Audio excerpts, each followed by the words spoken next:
Vamos a tocar brevemente algunas consideraciones sobre cuál puede ser el impacto de este virus en nuestro país y en nuestro continente y de alguna manera tratar de hacer una somera predicción con la información que tenemos disponible acerca de la preparación en particular en nuestro país. Lo primero, en términos de qué esperar, vamos a hablar un poco del comportamiento epidemiológico. La gran pregunta siempre es tratar de predecir o saber cuál va a ser el número de casos posible que vamos a tener en nuestro país, cuánto va a durar la epidemia, ambas cosas son íntimamente relacionadas, y un poco el comportamiento clínico, de lo cual ya la doctora Carvajal habló en términos del comportamiento clínico. Vamos a tratar de establecer las asunciones o las bases para tratar de ver hacia adelante en esta posible predicción. La primera de ellas tiene que ver con un concepto fundamental.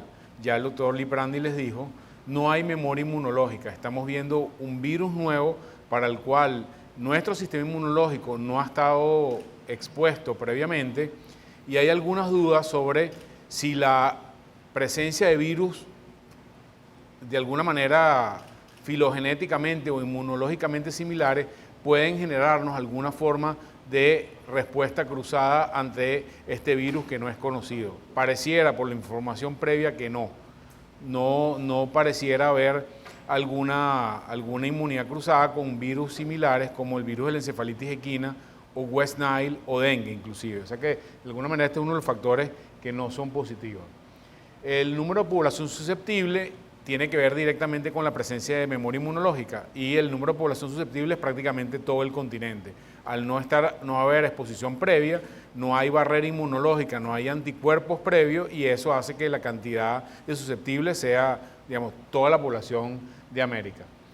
La otra es la distribución del vector, de la Aedes, fundamentalmente de la Aedes aegypti, pero también de la Aedes albopictus.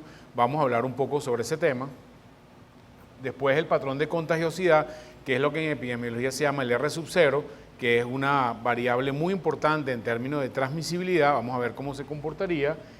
Finalmente, algunas variables entomológicas y ambientales sobre las cuales vamos a hacer solamente algunos nombramientos. En general, ¿qué hay sobre esto? Bueno, lo primero, data publicada en otras latitudes, fundamentalmente en África, en sudeste asiático y en las islas del Océano Índico, y recientemente alguna publicación de la OMS en relación de la epidemia, en particular de la zona de Martinica y República Dominicana. Y en relación a algunos modelos matemáticos del grupo de la Vigilancia Europea, donde en base a la epidemia de Martinica y República Dominicana se estiman algunas implicaciones o se hacen estimaciones numéricas de cómo podría ser la afectación en nuestro país. Bueno, la primera mala noticia es que la distribución de la Aedes es directamente masiva en América y ha sido uno de los fenómenos que todavía no se han entendido completamente en términos de que cuando uno ve ese mismo mapa para los años 70, eran algunos pequeños focos de Centroamérica y de la zona selvática de América del Sur donde había focos importantes de Aedes. Hoy en día el Aedes vive con nosotros en toda América Latina, en particular en las zonas tropicales, tanto de Norteamérica como de Sudamérica, y ha sido un problema sistemático el combate de la sobrepoblación de Aedes. Le voy a traer algunos números de Venezuela para que vean la magnitud de ese problema en nuestro país. Este es un estudio que hicimos en el municipio de Sucre en el año 2010, la última gran epidemia de dengue, digamos, con un brote muy importante, en el cual hicimos una medición de índice aédico en todo el municipio. El índice aédico en nuestro municipio fue 56% cuando utilizábamos casa como denominador, y 61% cuando medíamos recipientes de reservorios de agua. La OMS dice que el número de índice aédico está por debajo del 1%. En epidemia, 5% es preocupante. Estos números son del 2010 y los datos de entomología oficiales del Ministerio de Salud rondan 22-24% en todo el territorio nacional. La segunda mala noticia es que la densidad aédica, no solamente estamos poblados geográficamente extensamente, sino la densidad de Aedes en las comunidades es terriblemente alta. Con una distribución, en este estudio tratamos de verificar cuáles eran las relaciones, cuáles eran los factores relacionados a la densidad, a la domiciliación aédica. Y encontramos algunas cosas interesantes. La primera de ellas, en las zonas donde más agua hay mayor densidad de Aedes, lo cual era un concepto medio paradójico. Por ejemplo, en la zona del municipio como la California, los Dos Caminos y Los Chorros, donde el ciclo de agua es diario, la densidad aédica era 2 veces mayor que en la zona de Fila y Mariche, donde llega agua un día cada 7 días. Por un concepto teleológico, la gente en Venezuela, por la posibilidad de que se vaya el agua, guarda más agua. Entonces, guarda más agua, quien más agua tiene. Entonces, tenemos más dengue en las zonas donde más hay agua que en las zonas donde menos hay agua.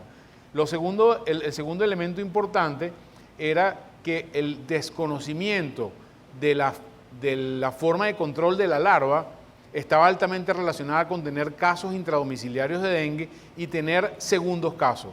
Tener un primer caso de dengue no hacía que la gente corrigiera el problema intradomiciliario. Era más probable tener un segundo caso que tener un primer caso nuevo. O sea, la gente no internaliza el hecho que tiene un caso y que tiene el vector dentro de ella y no combate intradomiciliario las larvas ni el mosquito. Entonces, estos son fenómenos que nos deben hacer pensar sobre cómo controlar el vector, porque mientras no controlemos el vector, no pareciera que vamos a controlar ni dengue y probablemente tampoco chikungunya. No se ve bien en el mapa, esta es la distribución de reportes a través de una red relativamente nueva que se llama Health Map de la OMS, que desarrolló la gente de Harvard, donde hace un monitoreo por vía de Google o por vía de Twitter o por vía de notificación de prensa de todas las informaciones de diferentes tipos de enfermedades tropicales o enfermedades emergentes. Entonces, si ustedes se meten en esa página, más adelante le doy el link, y ven chikungunya, ve todas las nominaciones de chikungunya en todo el continente americano, y eso de alguna manera tiene una relación en espejo con el número de casos. O sea que de alguna manera el monitorear las notificaciones de prensa o de Twitter del virus nos da una sensación de cómo está la situación. Esta es una pequeña revisión del número de casos en términos de ataque poblacional y de ciclo desde el año 52, del primer gran episodio en Mozambique y Kenia, cómo se fue moviendo hacia la zona de la India.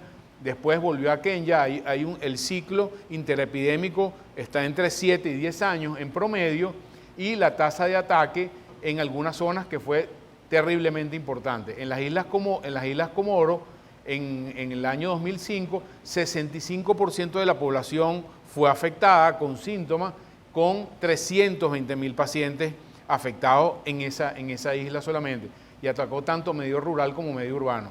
En la isla Reunión, 55% de la gente fue afectada, y posteriormente en la India, casi 2 millones, 1.5 millones de personas, con 42% de afectación ya en territorio continental en algunas zonas pobladas de alta densidad poblacional.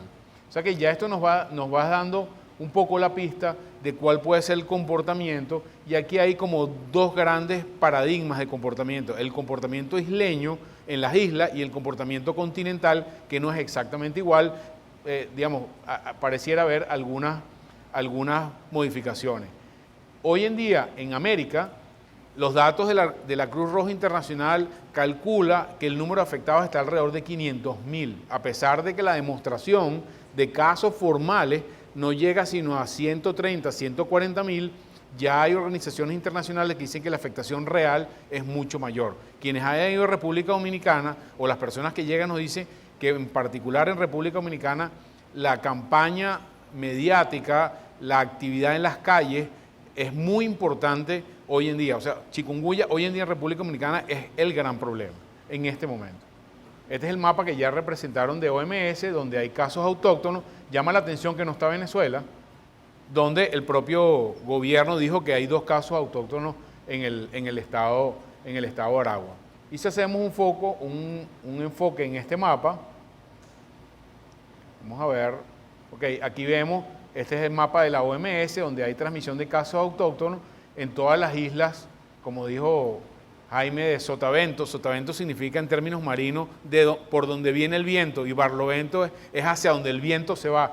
En general el viento viene en el Caribe desde el oriente hacia el occidente, ya todas estas islas, empezando por Martinica y distribuyéndose por todas estas islas, ya tienen casos autóctonos. La primera zona que tocó en el continente americano fue en Guyana, posteriormente en Venezuela. El antecedente epidemiológico que lo conecta pareciera ser que el primer caso índice fue en Martinica aproximadamente en septiembre, donde hubo un boat show, una demostración de botes muy famosa en esa isla, que viene gente de todas las islas a ver los botes nuevos, y posteriormente esa gente se fue infectada a sus respectivas islas, y pareciera que el inicio de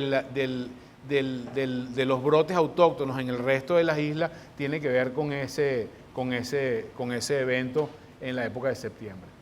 Entonces podemos percibir un comportamiento dual en las islas, donde ha afectado en las islas, fundamentalmente en las islas Comoros y en la isla Reunión. Hay un paso rápido, el paso dura aproximadamente de 20 a 40 semanas, es menos de un año, un ataque masivo, 50 en promedio del % de la población afectada, y está contenido geográficamente. O sea, una vez que arrasa la isla, hay un paro, digamos, de actividad viral hasta que viene el próximo ciclo. Y dura en promedio de 20 a 35 semanas. O sea, es muy, muy rápido, pero muy extenso. Mientras que los datos del continente, fundamentalmente los datos de la India, parece que él tiene otra característica. Pasa a media velocidad, en la India duró 3 años, o sea, el brote duró 3 años, en algunas zonas ha durado 1 año y medio, 2 años, vamos a ver algunas gráficas de eso.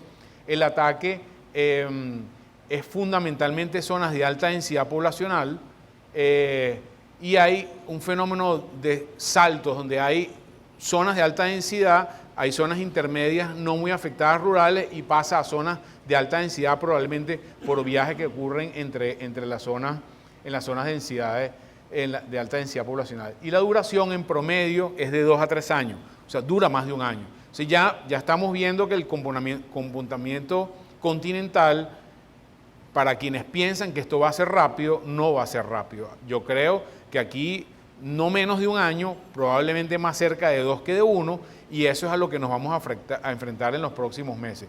Con frecuencia, la gente de la prensa nos pregunta, bueno, ¿cuál es la solución definitiva?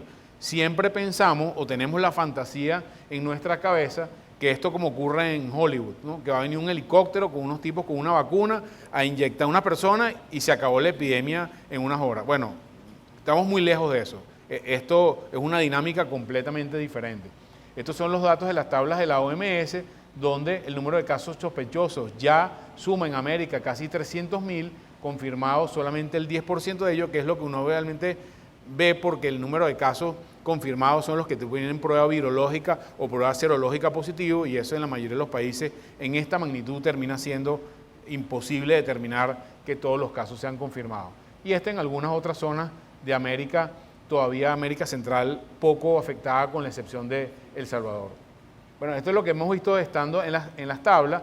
Ahí se ha exportado, importado persistentemente en las Islas Comoros, desde la zona oriental de África, y ha habido, como comentó el doctor Liprandi, afectación en la zona de Italia, que es una epidemia que tiene una característica fundamental. Vamos a ver la curva más adelante, y creo que puede de alguna manera beneficiarnos en lo que se conoce que puede pasar en América Latina. Esta es la curva de Italia, que fueron 205 casos, duró más o menos 14 semanas, pero fue limitado por la temperatura. Se sabe que el vector tiene muy poca capacidad de transmisión, muy poca capacidad de producir nuevas generaciones de mosquitos por debajo de los 20 grados centígrados. En lo que llegó el otoño a Italia, sobre todo en la zona norte de Italia, que no hubo prácticamente casos, se limitó la reproducción del mosquito, y al bajar la densidad del vector cayó la enfermedad. Viene el invierno en el hemisferio sur, y probablemente la temperatura en el hemisferio sur sea una barrera de contención térmica para que no haya transmisión mientras dure en el hemisferio sur el invierno, que empezó ahorita y termina en septiembre-octubre, pero las zonas tropicales no estamos protegidas por el fenómeno térmico, y probablemente haya una afectación bastante importante. Esta es la curva de todas las islas de Sotavento, donde se ven en los casos de Martinica inclusive hasta 1.400 casos a la semana en una isla como esa. Es un fenómeno muy importante. Esta es la curva de sospechosos y en algunas otras de las islas vemos que el pico ha durado aproximadamente unas 18, 19 semanas y, digamos, y contando, y sigue andando el número de casos.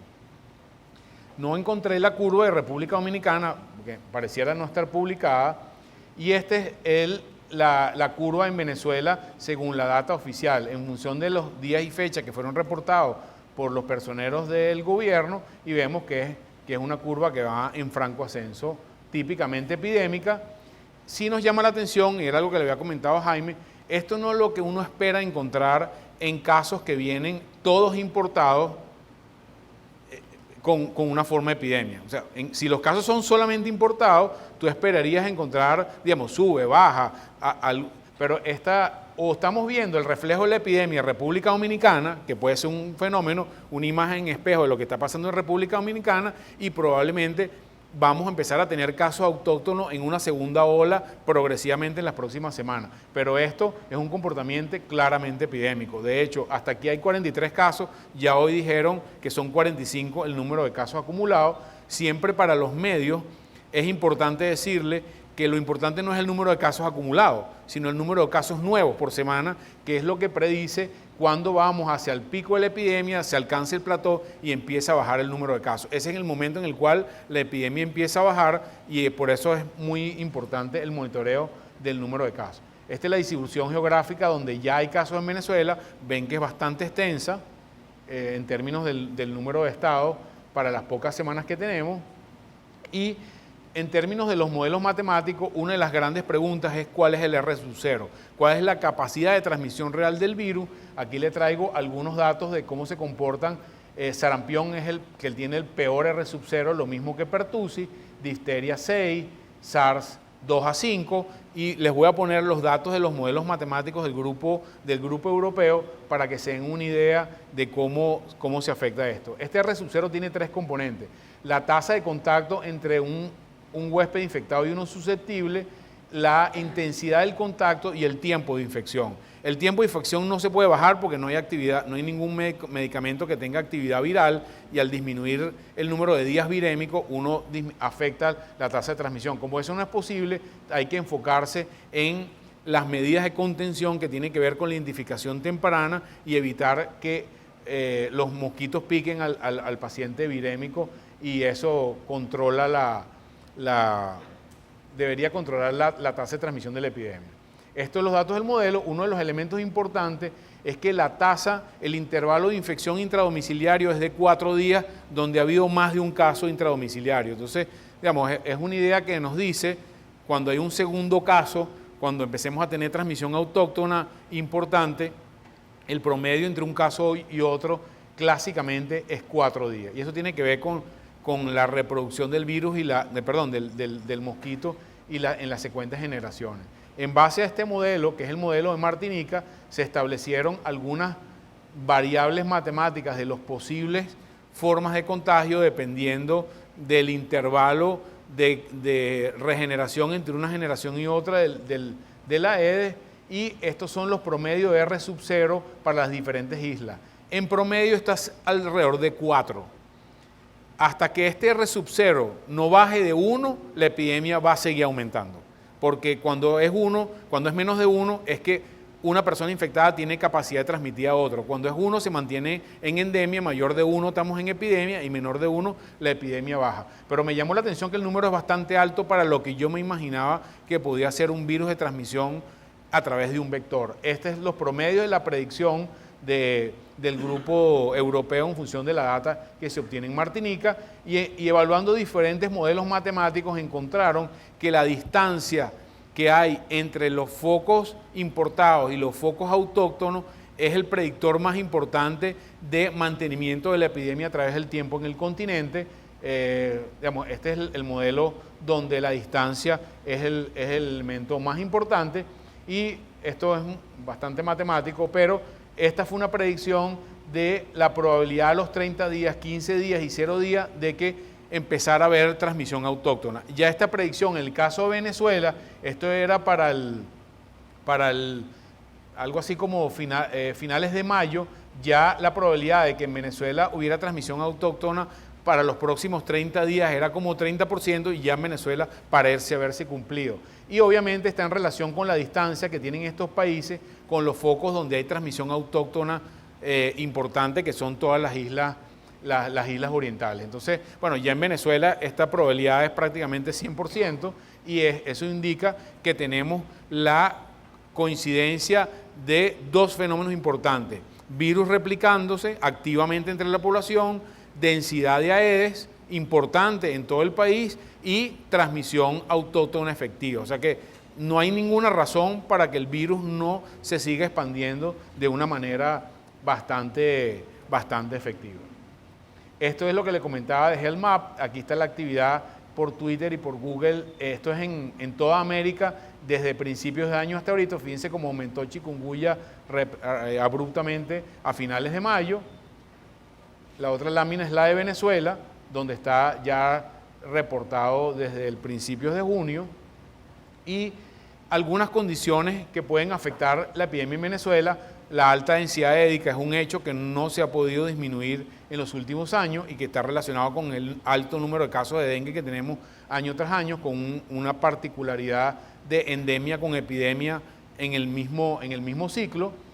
Tenemos un país con un severo problema de distribución de agua exacerbado por la sequía de las últimas semanas, altas temperaturas. Estamos probablemente en el promedio de temperatura más alta de todo el año en todo el trópico, en particular en Venezuela.